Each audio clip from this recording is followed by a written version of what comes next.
Assalamu alaikum everyone, this is Mr. Middlepath, and in this part of the series we're going to talk about this concept of constructive lockdown that I was telling you about in part 2.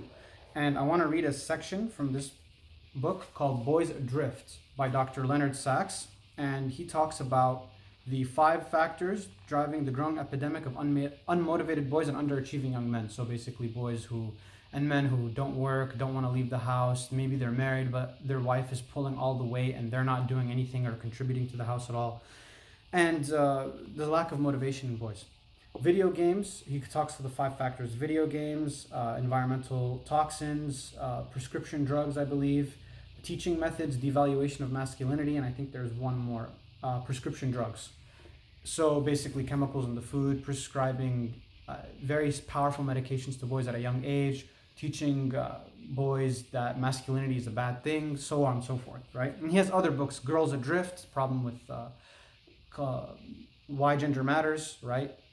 And collapse of parenting. So he's talking basically about the problems that's happening around in Western society, about the family unit, the destruction of the family unit, the destruction of family values, and how to fix that, and how to fix what's going on with this parenting crisis.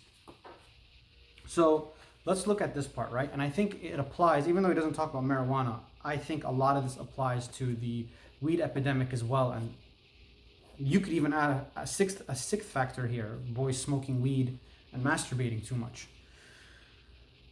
Okay, Bismillah. Insight or not, right? That's the section we're going to go over. And I'm going to not read it exactly. I'm going to paraphrase some things. I'm going to skip along so we can finish as fast as possible. I want to get to the meat of the heart of the matter. When psychologists say that a client has good insight, they mean that the client understands the situation and has a good grasp of what needs to be done. Some boys have insight into their own video game predicament. Others do not. Jacob did not. Jacob was 22 years old when his parents brought him to see me in the office. Although he has above average intelligence, he had been a mediocre student in high school, barely managing to graduate.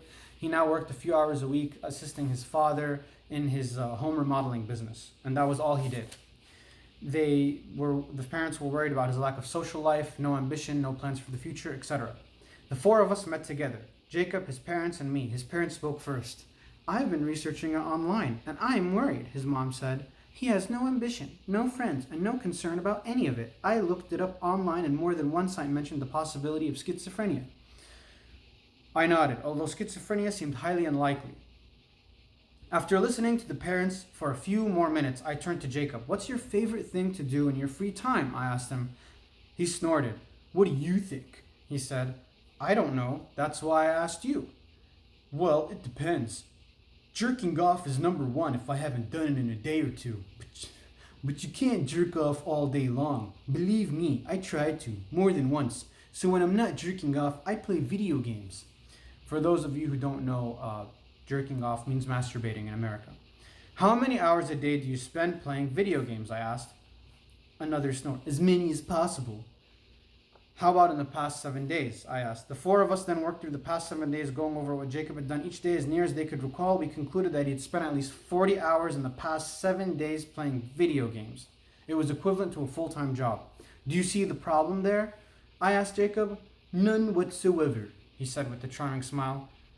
And then they go over here who his best friends are, and he says, would you want their real names or their gamer handles? Basically, all of his friends are fellow gamers that live in other parts of the country and other parts of the world. He doesn't really have any friends in the actual physical world. All of them are in the gamer world, in the virtual world.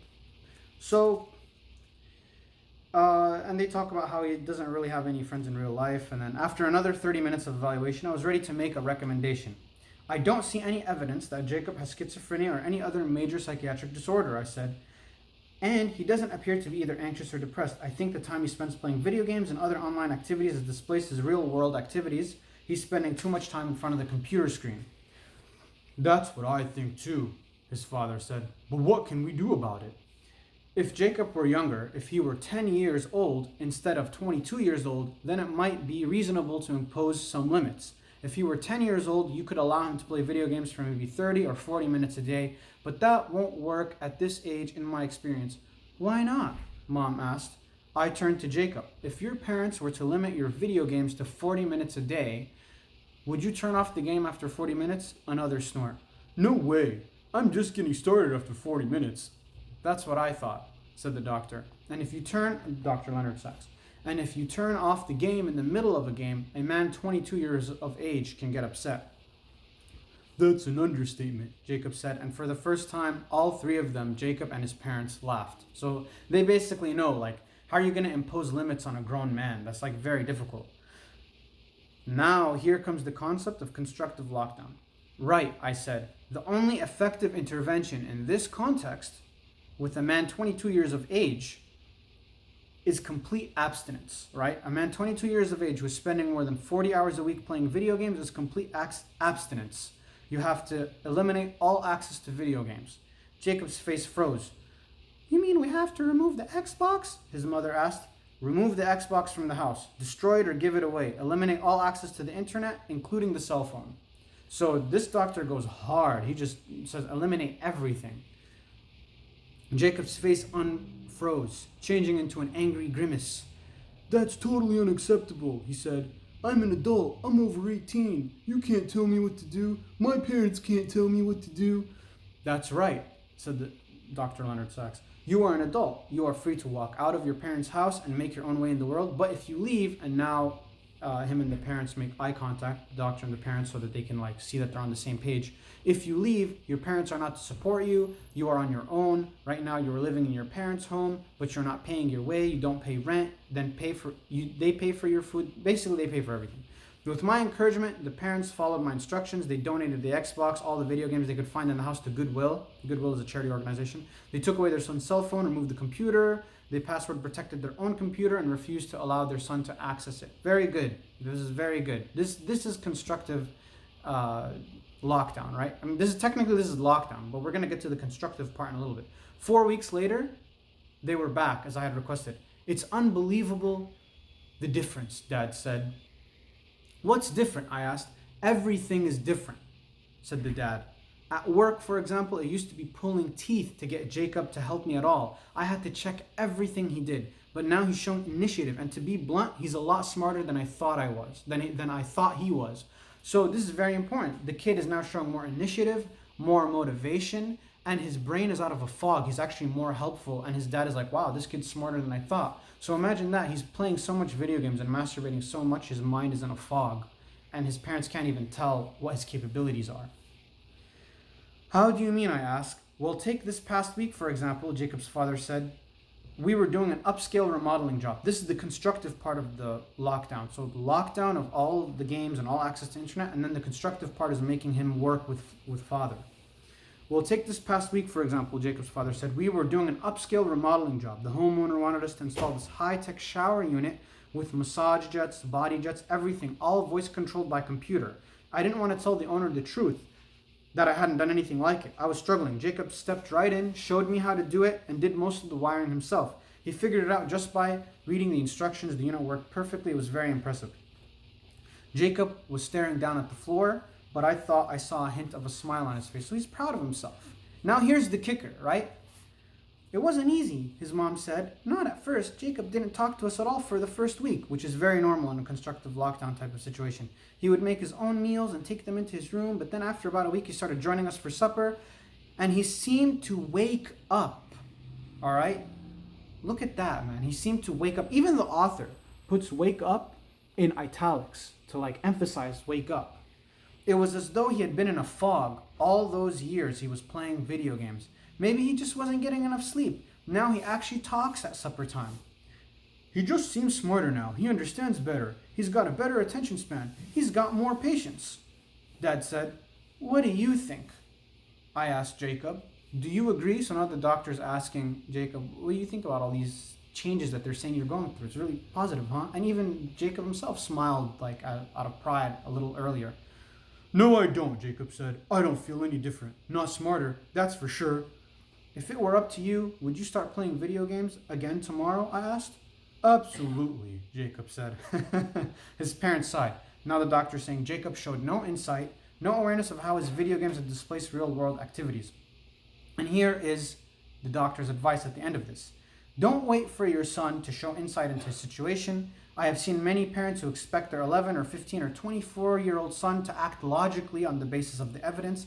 The parents will say, look at how much time video games are taking out of your life. Look at this, look at that. Parents consider these points compelling. They consider their son to have insight and to act based on evidence. Don't wait. You could be waiting months or years. If your son is one of the millions of boys or young men who have allowed video games to displace real life, you must intervene. If you don't, who will? Right? So again, I paraphrased some of this section and I didn't quote everything exactly in order to save time, but the essence of the message I have related to you guys. And everything he has said about this problem with Jacob and weed and video games and masturbation applies to weed. Every single thing, that the weed will put you in a fog, that the weed will sap your motivation, that it's going to give you a lack of insight. So this situation and this scenario, I was reading it to you because I want you to apply it in your own life for your loved one who is having the weed problem, because it's exactly analogous to what Jacob was going through. Even though it was a different type of problem, with weed it's going to be very similar. You're going to need to do something very similar as best as you can in order to effectively tackle the problem. Don't wait for that family member to have insight. Don't think that by telling them, oh look, you losing this job, or you doing this, or don't expect them that they're going to get it.